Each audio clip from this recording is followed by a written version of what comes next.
बिस्मिल्लाहिर्रहमानिर्रहीम नहमदुहु व नसल्ली अला रसूलिल करीम। अज़ीज़ दोस्तों, भाइयों, बुज़ुर्गों, अस्सलामु अलैकुम व रहमतुल्लाहि व बरकातुहू।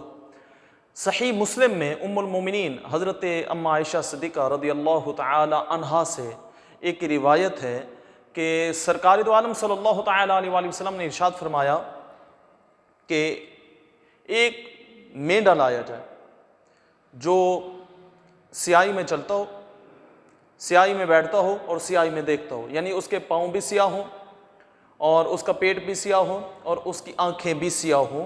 ये रसूलुल्लाह की सुन्नत है, आपने ऐसा मेंढा ज़िबा किया। फिर उम्मुल मोमिनीन हज़रत आयशा सिद्दीक़ा रज़ियल्लाहु तआला अन्हा फरमाती है, हज़ूर ने फरमाया छुरी तेज़ की जाए।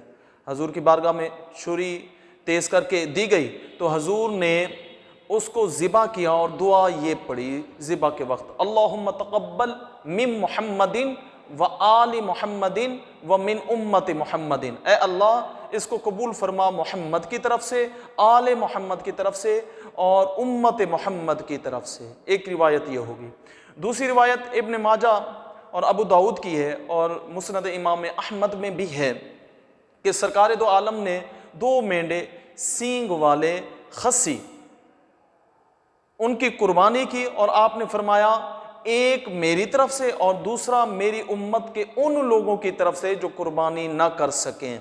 तीसरी रिवायत सुने, हज़रत अली रज़ियल्लाहु ताला, ये तिरमिज़ी की रिवायत है, हज़रत अली दो कुर्बानियाँ किया करते थे हर साल। किसी ने पूछा, ए अली, आप दो कुर्बानियाँ क्यों करते हैं? तो आपने फरमाया एक मेरी तरफ से और दूसरी रसूलुल्लाह के नाम की, क्योंकि रसूलुल्लाह ने मुझे वसीयत फरमाई थी। ये तीन रिवायात आ गई और इन तीन रिवायात से तीन मसले निकले। पहला मसला कि क्या हजूर के नाम की कुर्बानी कर सकते हैं? तो बिल्कुल, हज़रत अली हजूर के नाम की कुर्बानी करते थे और ख़ुद रसूलुल्लाह ने भी अपनी औलाद की तरफ से और अपनी उम्मत की तरफ से कुर्बानी की। दूसरा मसला, क्या कोई ऐसा शख्स जो इस दुनिया से चला गया, कोई ऐसा शख्स है जो अपने वालिद के नाम की कुर्बानी करना चाहता है या वालदा के नाम की कुर्बानी करना चाहता है, ठीक है, और वो इस दुनिया से जा चुके हैं, किसी मरहूम या मरहूमा के नाम की कुर्बानी हो सकती है? बिल्कुल हो सकती है, किसी मरहूम या मरहूमा के नाम की कुर्बानी हो सकती है, क्योंकि रसूलुल्लाह ने फरमाया मेरी उम्मत के उन लोगों की तरफ से जो कुर्बानी ना कर सकें, ये क़यामत तक के लिए। और फिर वो जो आपने कुर्बानी की उसमें आपके अल्फाज ये थे, अल्लाहुम्मा तक़ब्बल मिन मुहम्मदिन व आलि मुहम्मदिन व मिन उम्मति मुहम्मदिन। आपने वो कुर्बानी अपनी तरफ से भी की, अपनी आल की तरफ से भी की और अपनी पूरी उम्मत की तरफ से भी की। ये हजूर का ख़ास इख्तियार है। दूसरा मसला ये हल हो गया कि किसी मरहूम या मरहूमा के नाम की भी कुर्बानी कर सकते हैं। तीसरा मसला, एक ऐसा शख्स है जिसके वालिदैन फौत हो चुके हैं, वो अपने वालिद और वालदा की अलहदा उनके नाम की कुर्बानी नहीं कर सकता। कर ले तो बेहतर है, नहीं कर सकता, एक ही कर सकता है और वो कहता है मैं दोनों के नाम की करूं, तो मरहूमीन में से एक से ज़्यादा, 2, 3, 4, 5 कई लोगों के नाम की कुर्बानी भी हो सकती है। असल में वो इसाले सवाब होता है, वो कर खुद रहा होता है लेकिन उसका सवाब वो मरहूमीन को दे रहा होता है, चाहे उसके वालिदैन हैं, वालिद और वालदा दोनों हैं या तीन है या सिर्फ एक है।